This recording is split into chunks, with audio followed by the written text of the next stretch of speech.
The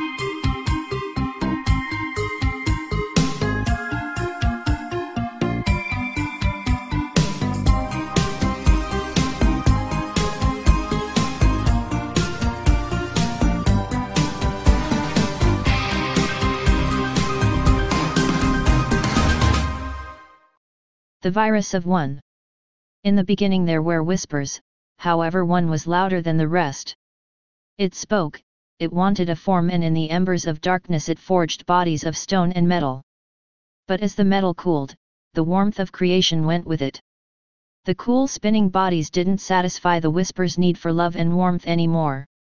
So it created things, so many things, both good and bad by our understanding. Good, evil wasn't concepts to the whispers, but entertainment was a way to cure the woe of the cold dark space. Just as we created radio, television, and social media, they created things with a drive to survive. As we know, the best form of entertainment is to watch others live from our warm little homes. Even the first men watched others from their huts. So they made us dance. They made viruses, earthquakes, and angry volcanoes. Before the dance, one of the whispers wanted something more, something that looked like them. On one of its many journeys through the void, it landed on a spinning rock with liquid silver, that moved and reflected. For the first time the whisper saw itself and thought, I will create me. What better way to be entertained if not to watch other versions of itself? Other versions go through hell, a type of the universe's funniest home videos. Not all of them like to watch, some learn to care while others learn to feel. Unexplainable thoughts they gifted onto their creations. The homeless people we thought were crazy could hear them, the drug addicts spoke of them, and the man walking down the street with a bell and a cardboard sign tried to warn us all. Day in and day out ringing his bell and saying the end is near. This was our place of conquests and failures. I could tell you the truth. I could tell you this story began by someone dropping a strange substance on foil and then a dragon uncoiled. I could tell you that monsters do exist and quite possibly they move around your house at night, but I'm not, at least not now. What I do plan to share with you, dear reader, is a place you will regret. A place many of us take for granted, one that some of us forget. A place of conquests and failures. Chapter 1, All the King's Men Can't Kill the Dragon. I have lived on the wrong side of the tracks and the right side of the tracks. I have coughed in smoke-filled rooms as I watched the ice melt and the dead rot. I have let great stories go untold. I have been in a house with no doors with clean white walls. I have seen my life changed with a needle prick. I have watched others fade away after the snakebite injects venom into their veins. I have found wisdom in a bottle and God in a pill. Things change when you're happy. You're able to decorate the cracks in reality with nice pictures and lies, the lies we tell ourselves each day as we marches like zombies to our jobs with smiles on our faces and as we hand Joe Blow a coffee or fix his taxes. Invisible glowing tentacles flood out of the back of our heads and happily link up to our smart devices of the new world. They now own this place. We are but drones for the queen known as technology. Busily moving around, like the hungry bees we are, all to buy the queen new clothes. But many of us find that life becomes easier, when the doctor man offers us a pill that allows us to trade the pain for fame and fortune.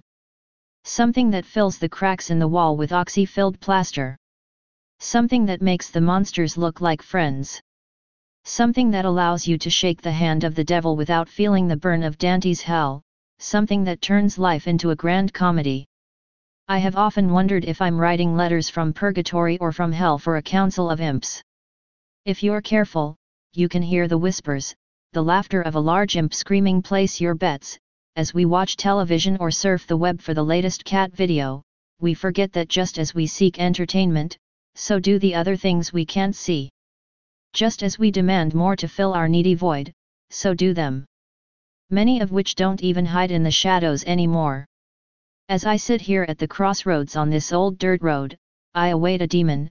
As I slip into my coma, the one thing that makes me smile is that all the king's men can't kill the dragon. I offer you a door, young one. Step over the threshold, I'm on the other side. Be happy. You're about to see a dragon.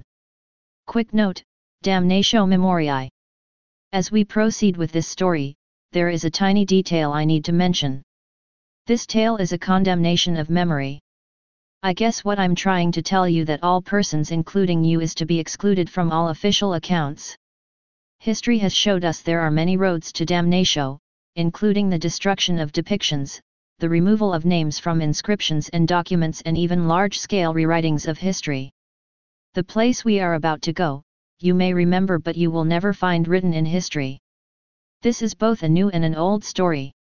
One about you, me, and others, one that has been ripped from history books. One that lives in only memory and on these pages. Chapter 2, Gallows Dirt. There is a town, built around a large black church with a very large graveyard behind it. If this large creation doesn't catch your eye as you drive into town, then the gallows in front of the church will surely put a pain in your neck and a reminder that we have surpassed the normal 5 miles ago. For now, let's call this town Gallows Dirt. There is one thing about towns, they all have bars and travelers always end up at one, as I did. A lonely place ran by a short little creature that was called Amos. I quickly found that he liked to tell jokes, as he poured my drink of absinthe and honey mead. In a way, this drink reminded me of piss with a kick. He took a deep breath and began to spit out a story about a rich oil tycoon from Texas, who made his way to Ireland, where he made his way to a local pub just as I have. He walked up to the bar and laid a bag of money on the counter whilst he declared to all in the room, "I heard y'all Irish can drink, so I put it to you that not one of y'all can drink 500 shots back to back. Prove me wrong, and I'll give you this here $5,000. The room immediately grew silent, not a soul stirred. Then suddenly, a single gentleman stood to his feet, assumed at first to be an accepting challenger, but he quickly stormed out the front door. A half hour of time passed and the same man came back, walked to the bar, turned to the Texan and said, "All right, I'll take that bet." The bartender lined up 500 shots and the Irishman tossed them back one after the other until he had finished all 500 shots in record time.